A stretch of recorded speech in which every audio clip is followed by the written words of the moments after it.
Hello, Principles of Marketing students. This is Professor Diane, and in this video I am going to go over the requirements of your final paper.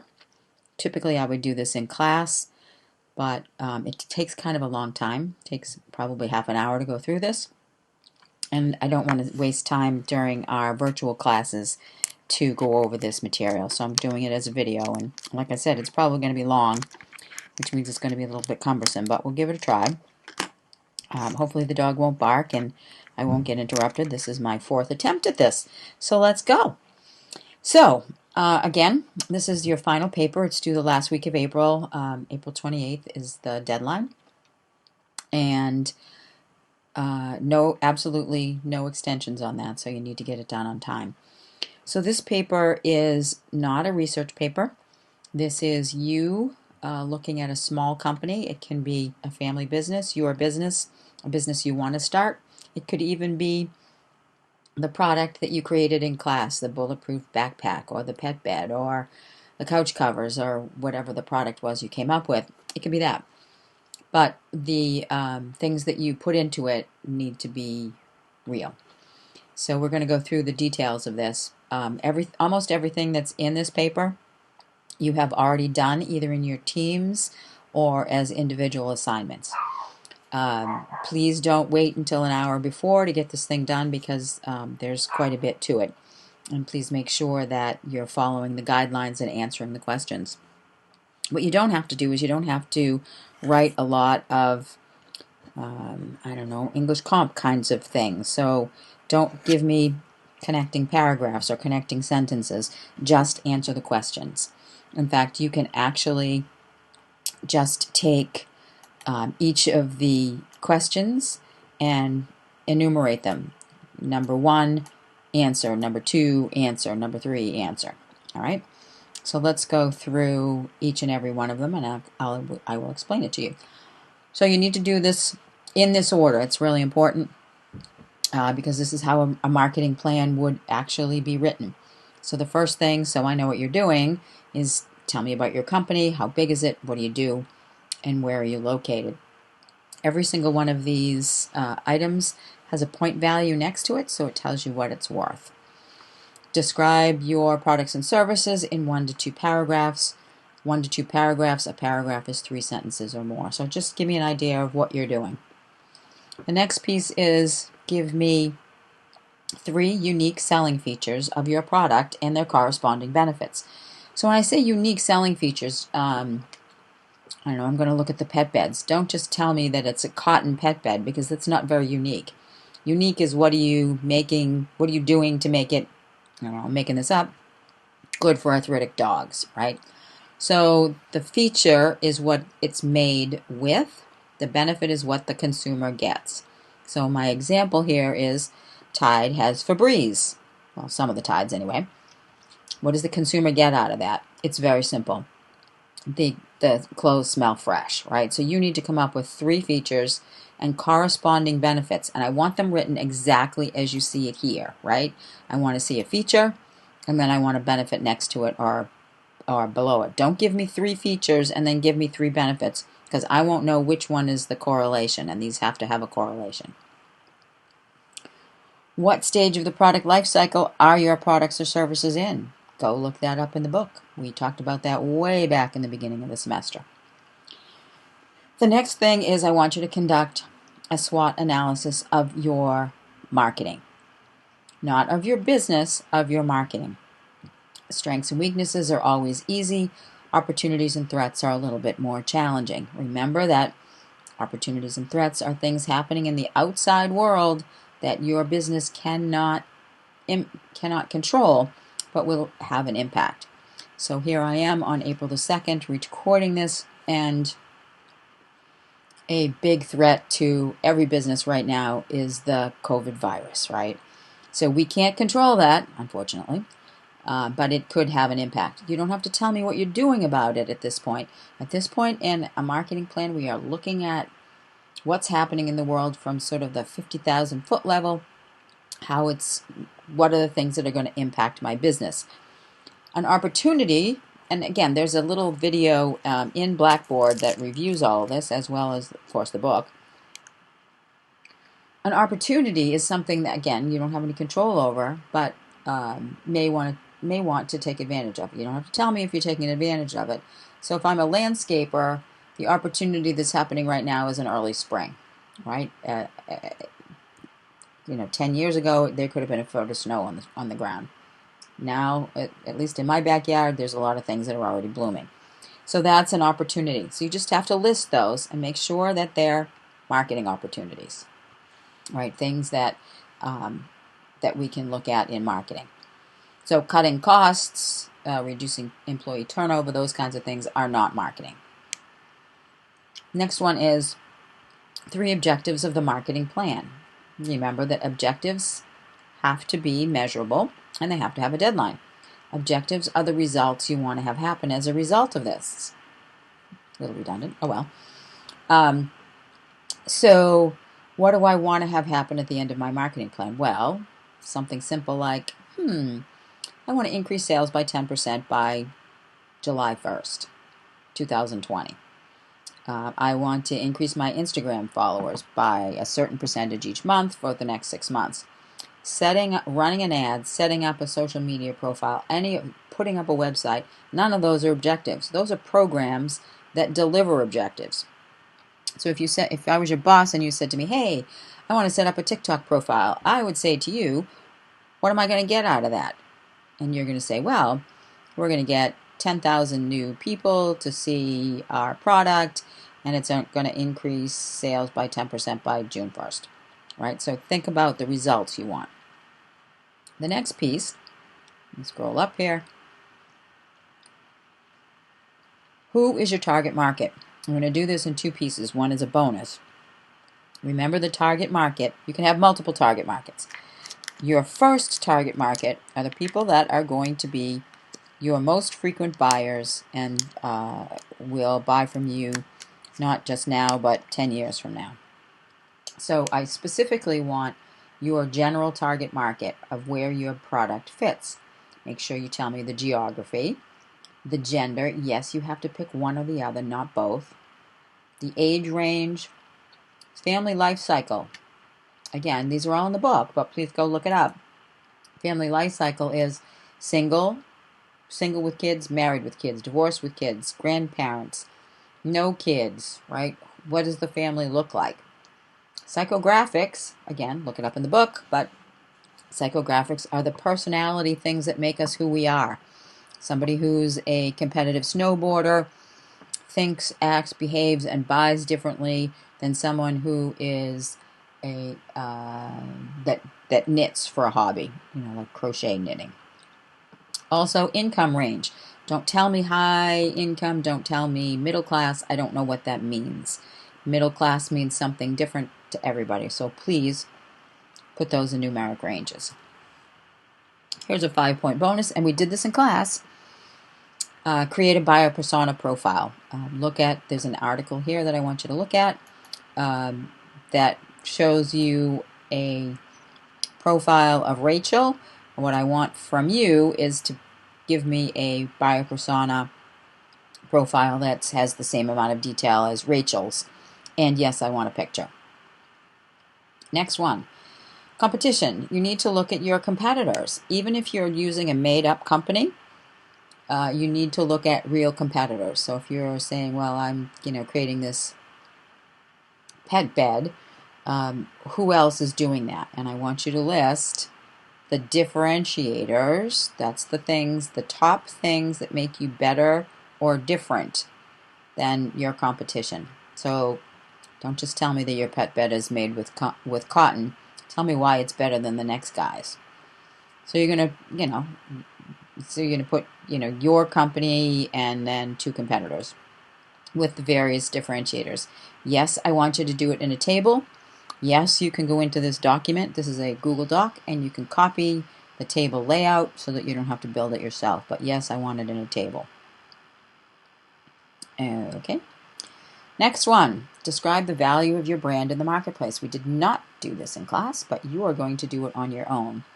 Young and Rubicam is a major advertising agency, and they have something called a brand valuator. It looks at our our brand in terms of its differentiation, relevance, knowledge, and esteem. And look, I put the sentences in. All you have to do is fill in the blanks. So I use Dexy's Delightful Donuts as the example here. Dexy's Donuts is relevant because we offer baked, not fried donuts, right? We differentiate ourselves by opening at 4 o'clock in the morning. We are not well known in the marketplace because we just opened 2 weeks ago.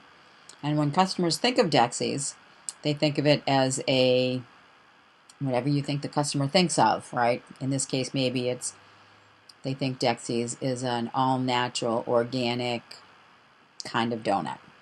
Okay? So fill those in. Pricing, which you just did in the last couple of weeks. This is a little bit different. So what you did in your little videos was look at new product pricing and then promotional pricing. In this question, you're going to look at overall pricing, right? So you're going to pick between value-based, cost-based, and competitive pricing. Which one are you going to choose, and tell me why? And then when you create a new product, which will you use? Market skimming or market penetration? And again, why did you choose that? So number 11 has lots and lots of parts to it. They're each worth 5 points apiece. And be sure, as you think about how you're going to advertise and promote your product or service, that it makes sense that you're using this to motivate your buyer persona to buy more stuff. So the first part is where will you advertise, which is also called paid media. And again, these assignments are coming up. How frequently are you going to do that? What's the content of the ad? And what channels are you going to use? Social media only counts as one channel. Don't just tell me magazine or television. Tell me specifically which ones and why did you select each. And again, I've got a format for you. Where you're going to advertise, where's my little thing? Where are you going to advertise? Here. How often, right? What the content is going to be. And then why are we doing this? And it's the why should focus back on your buyer persona. Okay, and again, use the table and don't just give me one thing. Obviously, like it says, give me 3. So number 2, and then number 3, right? Get rid of that. All right. So the next one is, this one gets a little tricky for small businesses, but it still works. Every company sells. I don't care if you're a one-man operation or a one-person operation. I want you to look at the 7 steps of the selling process in the book, and I want you to tell me how you're using the approach, the presentation and demo step, and the handling objection steps to sell your products or services. And just because you're a small retailer or a restaurant doesn't mean that you won't be using those same steps. A server uses the approach step when he or she says, hey, have you seen our specials, whatever, and you say yes or no. And in some restaurants, the server may say, I have an example of what this dish looks like, and they bring over, the dessert tray so you can see it. And then when I see the dessert tray, I go, I can't possibly eat that. It's not on my food plan, diet, whatever. And at that point, the server could say, well, you can split it with your, we can split it 3 ways for you. We can split it 2 ways for you, right? So I've done an approach, interested in the dessert. I've presented it and shown it, and then I've handled objections. So I want you to think through that. It's going to take some time to think through how you're going to do that with your product. And again, if you're selling online, you still have these approaches to think about. So step through that. Okay, the next one is, how will you use online marketing? Now this can be Owned media or paid media. So owned media is your website and your Facebook page and da-da-da-da-da-da. But in this case, I don't want you to use social media because I got another question for social media coming up. So think about your mobile app, your website, games, product placement, Google Ads. Which specific 2 sites are you going to use to promote social media? And then tell me why. Number D, which 2 social media channels are you going to use to promote your product or services? How often? Which ones? What will you post? And again, keep your buyer persona in mind. So if your buyer persona is 60 years old, you're probably not going to be on TikTok, right? If your buyer persona is 12 years old, you're going to do something different than if they're 42 and have 4 kids. Okay? E is list 3 ideas that will earn share media, also known as public relations, right? We are doing in some cases you're doing that right now. So public relations is when somebody else talks about you. Shared media is when people share your story. So come up with an event, and don't just tell me that you're going to donate 10% of every sale, because nobody's going to share that. That's boring. I want something that's interesting. Think about an event. Some of the things I've seen in the past are like music events. And again, you know, I know it's April and I know we're all locked down, and I just imagine that this is happening sometime after all of this crisis is over, right? So think about something. Be creative in this process. Okay, next one is brand purpose. So one of the articles that talks about brand purpose makes it sound like brand purpose can just be making the greatest product. That's not what I mean by brand purpose. What I mean by brand purpose is, what are you doing to make the world a better place? So let's go back to the pet beds for an example. I make pet beds that are for arthritic dogs, aging or arthritic dogs. So that's a really great product. Nothing wrong with that. But the brand's purpose could be, right? Think about ways to give back. Brand's purpose could be to help promote the adoption of senior dogs out of shelters. Or it could be, you know, a spay and neuter program down south or something like that, right? So you want to think about what your brand is, what calls to you in terms of giving back to society, and what that purpose is going to be. So you're going to describe that. Okay. This is all about brand purpose. All right. We did not go about this in class, nor is it going to be an assignment, but there are actual budget strategies that companies use to figure out how much they're going to spend on their marketing. When I had my agency, that was one of the first questions I would get from potential clients.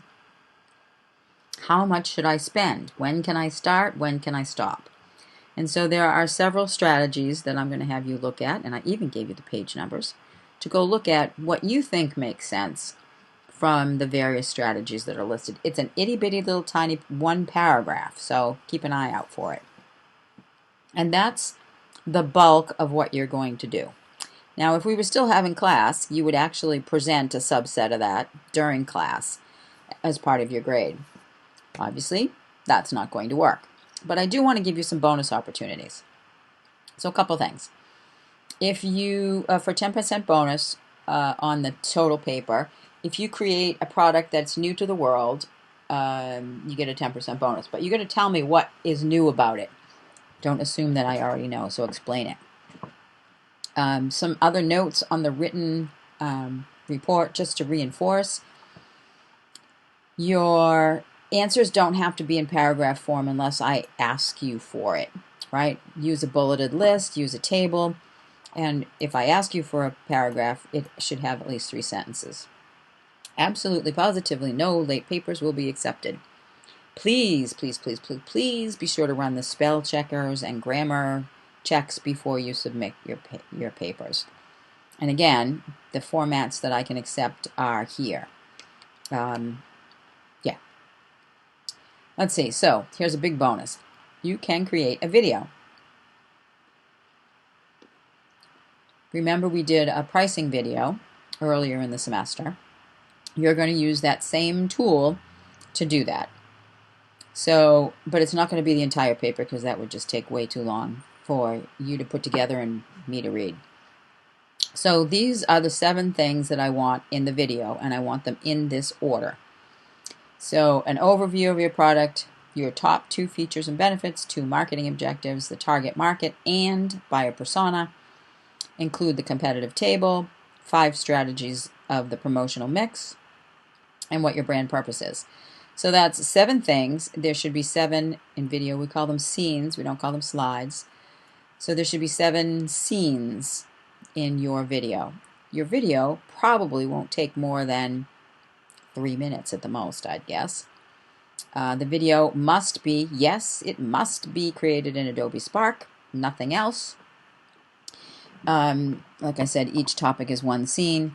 Each scene must include a graphic or a photo to explain it. You are not creating a fancy PowerPoint here. You're creating a video. Think action.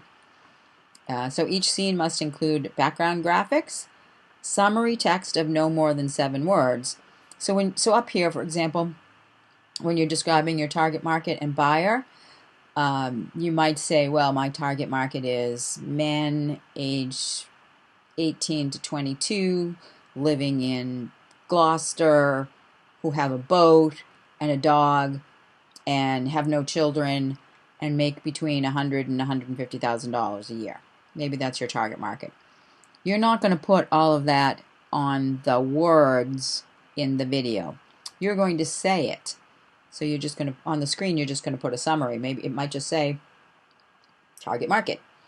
And then you're going to narrate it. So if you want the bonus, yes, it has to be narrated. Every single one of your scenes, you have to do the explanation.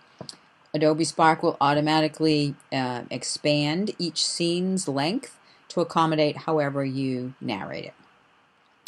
There's an example here of what you're going to do, and in Blackboard I'm going to put an example of someone who's actually done this and done a really good job at it. So that kind of wraps it up. I hope that makes sense to you. Again, some things. It's a real company. It's not a research report. You're applying the things that you've learned to a new company. You're doing it by answering the questions in order. You are... Oh, I lost my train of thought there for a second.